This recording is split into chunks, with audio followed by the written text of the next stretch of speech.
want to show you a quick demo using the Inktense blocks in a variety of different ways.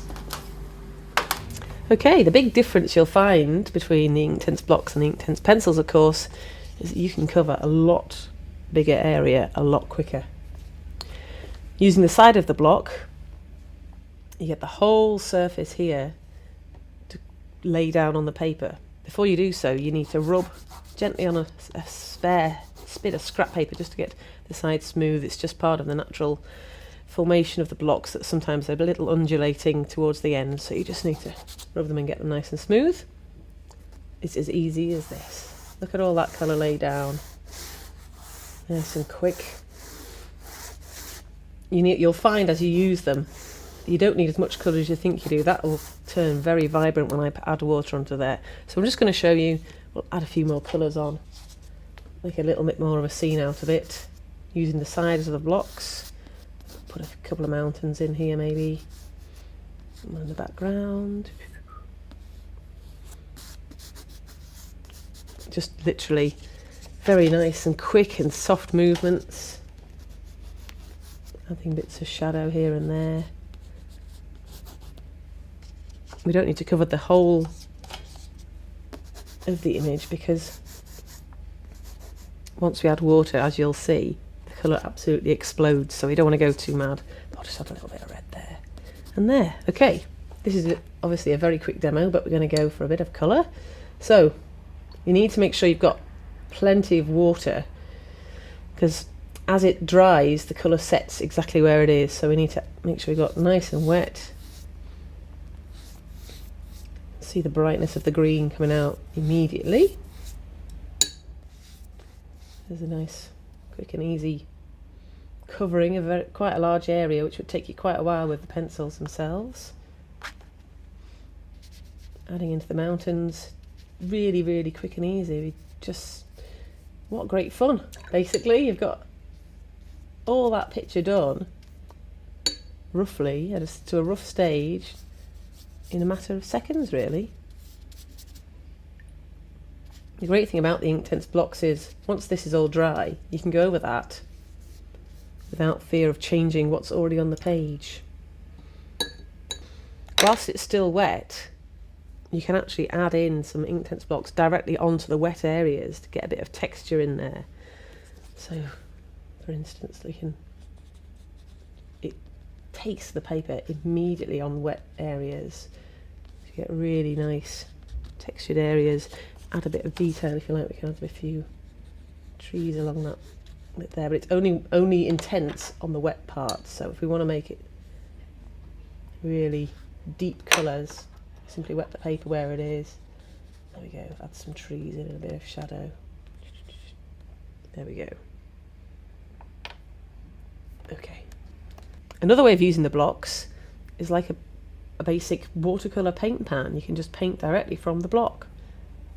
So we can just wet your brush, a big brush or a little brush, depending on what you want to do. If you want to put a little bit of detail in somewhere, maybe some birds flying in the sky. You're just literally taking water on your brush, brushing into the block, and drawing your birds. Of course, the great thing about the blocks is you can do large areas with your brush as well, so you can take the blocks, get your colour on there, and get a beautiful wide wash.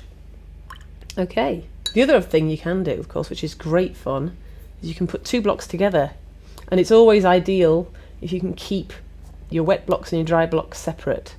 What I tend to do is keep a set of dry blocks and a set of wet blocks so that you don't end up getting them all mixed up and dirtying up all the dry ones. Put two blocks together. If you've got a wide enough brush, you can take colour from them both at the same time. Just see how it merges itself together on the page. Right, using the grate and shake, I'm going to create a nice wash for the sky here. So I'll take one of the blocks, grate some into the colour below, which I've already done. Add a bit more dark blue to make it a bit more sky-like. the lid back on and give it a quick shake about.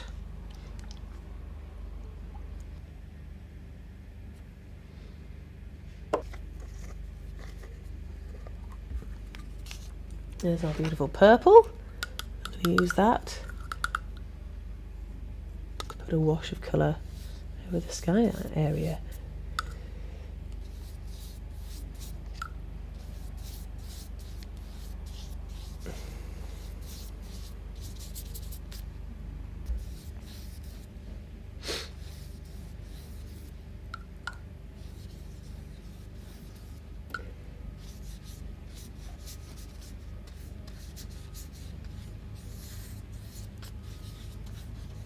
Okay.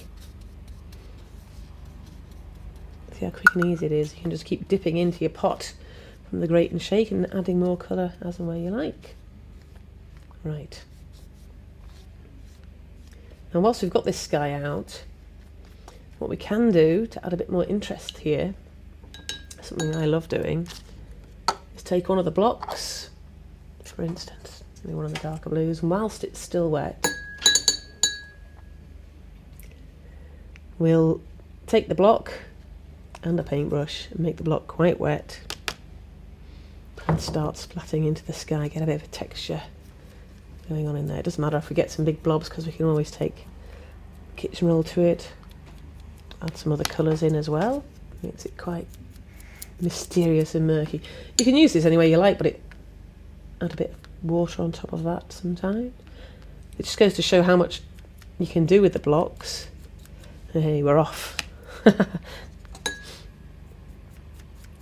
it's really good fun, as you can see at the mess I'm making.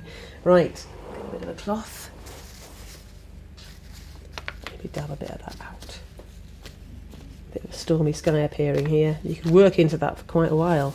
And then maybe I want to put a little bit more detail into the city. I could take the white, keep my hands a bit cleaner on the white with the gripper.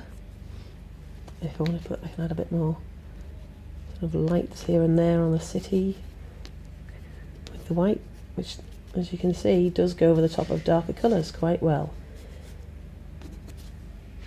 And I've kept my hands clean. And the white clean, which is very important, of course, because once that gets a bit dirtier, then you could start getting into trouble. So there we go.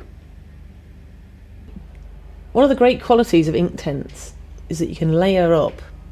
So you can get a base layer, you can add on top of that, and it won't affect the layer beneath, which makes painting things with detail in it quite a bit easier. So you don't have to go round little objects with your brush, just go over the top. So we'll get a nice little orange colour here, mixing yellow and orange on our sort of tin lid palette. So because Inktense is permanent once dry, it's really easy to just go over the top of something you've already painted without having to faff about going in and out of the detail you've already put down, and get yourself a lovely little image. I'm going to add a bit of sky in here around the sun as well. Once the ink, you've got to make sure that Inktense pigment is completely washed out onto the paper, so there are lumps or darker areas that aren't washed, and once that has become dry, that's when it becomes permanent. So I'm just going to let that overlap slightly around the sun, brush that out. Now we've got round. Whilst it's all wet, you can keep brushing this. Once it's dry, even those marks there we've put down will be permanent. So whilst it's still like that, I'm just going to work into it and even make that sun a bit brighter around that edge, and add a bit of water on. There you go, nice and easy.